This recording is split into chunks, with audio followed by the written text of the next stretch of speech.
여러분 안녕하십니까? 오늘은 대선 주자들 소식으로 시작합니다. 주말마다 전국을 돌고 있는 민주당 이재명 후보는 오늘은 경남으로 향했습니다. 먼저 인수합병 문제로 노사 갈등을 빚고 있는 대우조선해양을 찾아 노동 문제 해결에 깊은 관심을 나타냈습니다. 또 누리호 발사를 이끈 한국항공우주산업을 방문해 대통령 직속 우주전략본부와 항공우주산업 단지를 만들어 우주산업을 키우겠다고 밝혔습니다. 최경재 기자의 보도입니다. 더불어민주당 이재명 후보가 경남 거제의 대우조선해양을 찾았습니다. 현대중공업의 인수합병을 두고 3년 가까이 맞서온 노조와 경영진을 잇따라 만나면서 문제를 풀기 위해선 무엇보다 인력 구조 조정에 대한 우려를 막아야 한다고 강조했습니다. 문제는 이제 아까 얘기한 불신. 인수 조건에 분명하게 하든지 정부의 감독 기능을 강화하든지 하는 거는 당에서 좀 챙겨봐 주시면 좋을 것 같습니다. 특히 문재인 정부의 조선업 정책에 대해 노력은 했지만 성과로 잘 이어지진 않았다며 그 부분에 대해 책임을 묻는 건 타당하다고 거리를 뒀습니다. 이어 경남 사천의 한국항공우주산업을 방문한 이 후보는 각 부처에 분산된 업무를 통합해 대통령 직속 우주전략본부와 항공우주산업 단지를 만들겠다는 구상을 밝혔습니다.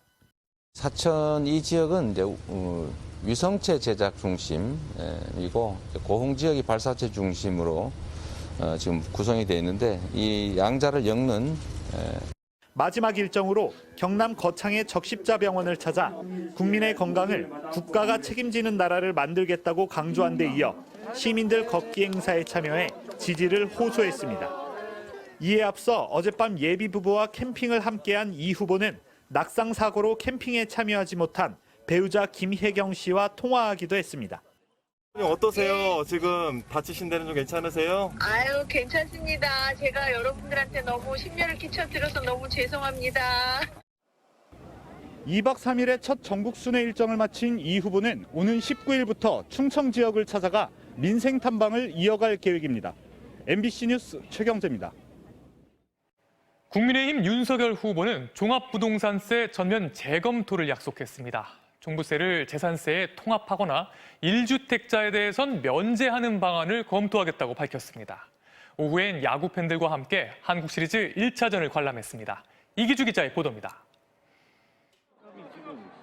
국가대표 야구팀 점퍼 차림으로 고척 스카이돔에 나타난 국민의힘 윤석열 후보. 2030 청년들과 주목 인사를 나누고 기념 촬영 요청에 응한 뒤 야구 팬들과 나란히 줄을 서서 야구장으로 입장했습니다. 저 위드 코로나로 관람이 가능하다고 그래서 저도 좀 보고 싶다고 했더니 이렇게 또 우리 캠프에서 만든 모양입니다. 응원가 등 육성 응원이 여전히 금지된 탓에 윤 후보는 차분하게 야구 관람에 집중했습니다. 다만 야구장 응원과 집회의 차이를 두는 정부의 방역 정책에 대해선 과학적이지 못하다고 비판했습니다. 야구장은 1만 명 넘게 들어오는데 집회는 계속 제약을 하고 있다 이런 지적이 나오는데요. 제가 과학적이지 못하다고 그랬지 않습니까? 윤 후보는 SNS를 통해선 정부의 종합부동산세 정책을 비판했습니다. 종부세는 세금 폭탄이라면서 종부세를 재산세에 통합하거나 1주택자는 종부세를 면제하는 방안도 검토하겠다고 약속했습니다. 또 공시가격 인상 속도를 낮추고 장기 보유 고령층 1주택자에게 납부를 유예하는 제도도 도입하겠다며 고가 1주택자와 다주택자들의 표심을 공략했습니다. 이에 대해 민주당에선 날로 심각해지는 자산 불평등에 대한 눈꼽만큼의 문제의식조차 찾아볼 수 없고 극소수의 땅 부자와 집 부자들의 환심을 사려 한다는 비판이 나왔습니다.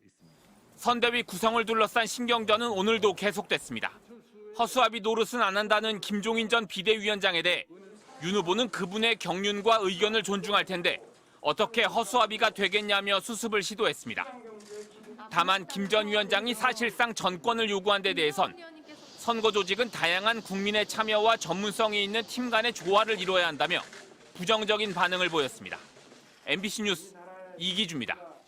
정부가 어제 저녁부터 화물차들이 많이 이용하는 주유소 100곳을 거점 주유소로 정하고 우선적으로 요소수를 공급하고 있습니다. 일단 급한 불은 껐다는 분위기인데 화물차 운행이 많은 월요일인 내일부터가 당장 걱정입니다. 오혜정 기자입니다. 거점 주유소에 요소수가 풀렸다는 소식에 화물차 운전자들은 휴일 아침부터 서둘러 주유소를 찾았습니다. 오늘 아침에 아는 지인한테 연락받고 자다가 나왔는데 지금 오늘 넣으면은 좀 다행이라고 생각하고. 정부는 화물차가 많이 이용하는 전국 100개 주유소에 180만 리터의 요소수를 우선적으로 공급하고 있습니다. 화물차 운전자들은 인터넷 카페에서 실시간으로 요소수를 넣을 수 있는 주유소 정보를 공유하고 있습니다. 저 앞쪽에서 1시간 반 기다리다가 잘리고 이제 또 왔어요. 여기가 일당이었고. 정부는 거점 주유소의 요소수 재고 현황을 수시로 파악해 부족함이 없도록 한다는 계획입니다. 하지만 턱없이 부족할 가능성이 높다는 우려가 벌써부터 나오고 있습니다. 오늘은 이제 큰 차분들이 쉬는 분들이 많아요. 내일은 아침 6시부터 다 몰릴 거라고 예상을 하는데 그걸 감당할 수 있는 양이 지금 부족해요. 또. 정부가 요소수 판매처를 주유소로 한정한 건 사재기를 막기 위해서입니다. 하지만 국내 요소수 유통의 절반을 담당하고 있는 중소업체들은 주유소 유통망이 없어 혼선을 빚기도 했습니다. 논란 끝에 정부는 요소수 판매업자가 기존에 거래하던 개인사업자 화물차 운전자에게는 직접 요소수를 판매할 수 있도록 했습니다. 그분들에 한해서 사재기가 아니라고 하면 실수요자라고 하면은 판매를 해도 괜찮다고 또 말씀을 하셔서 앞으로 중국에서 도착 예정인 차량용 요소 물량은 10,000톤. 정부는 당장 5개월치는 확보했다고 보고 있지만 요소수 공급을 둘러싼 현장의 혼선은 당분간 계속될 것으로 보입니다. MBC 뉴스 오혜정입니다. 코로나19로 재택근무와 원격근무가 늘면서 집이 사무실이 되어버렸는데요. 최근에 새로운 업무 형태로 워케이션이 떠오르고 있습니다. 휴가지에서 일도 하고 휴식도 즐기는 건데 회사에서 근무 시간으로 인정도 해주고 비용도 지원을 해줍니다. 직원들은 일하면서 기분 전환도 되고 지역에서는 경제 활성화를 노릴 수 있습니다. 윤아한 기자입니다. 눈이 소복히 쌓인 강원도 평창의 한 호텔. 여가 플랫폼 기업에서 일하고 있는 한 직원이 자녀와 함께 산책에 나섭니다. 다른 직원들은 내리는 눈을 맞으며 사진도 찍고 커피 한 잔의 여유도 즐깁니다. 해발 700m 청정 고원지대에서 쉼을 만끽하던 이들은 이제 호텔방으로 들어와 컴퓨터를 켭니다. 서울 본사에 있는 팀원들과 화상회의도 하고 이메일도 확인하면서 이날 해야 할 업무를 처리합니다. 서울을 벗어나서 강원도에서 산을 보면서 이렇게 경치를 보면서 주말에는 좀 놀러도 가면서 그렇게 근무를 하는 건 또 처음이고 굉장히 색달라서 많이 리프레시가 되는 것 같습니다. 이 회사 직원 30명은 강원도 평창으로 이른바 워케이션을 왔습니다. 여행지에 머무르며 일도 하는 새로운 업무 형태인데 기존 휴가와는 달리 회사가 업무 시간으로 인정하고 비용도 지원하다 보니 직원들에게 인기가 높습니다. 지자체들도 사무공간을 갖춘 호텔과 리조트를 선정해 이른바 워케이션 상품을 출시하고 있습니다. 기업형 워케이션 상품을 지금 기획하고 있으며 해외에서도 우리 국내 워케이션을 위해 강원도로 찾아올 수 있게끔 개인형 워케이션 상품도 함께 추진할 계획입니다. 호텔 측도 평일에 비어있던 객실에 손님을 받을 수 있고 최소 일주일가량 머물며 주변 관광지도 둘러봐 경제적 파급 효과도 기대됩니다. 워케이션이 먼저 활성화된 일본은 관련 시장 규모가 지난해 7천억 원에서 2025년에는 3조 7천억 원으로 5배 이상 성장할 것으로 전망하고 있습니다. MBC 뉴스 윤하은입니다.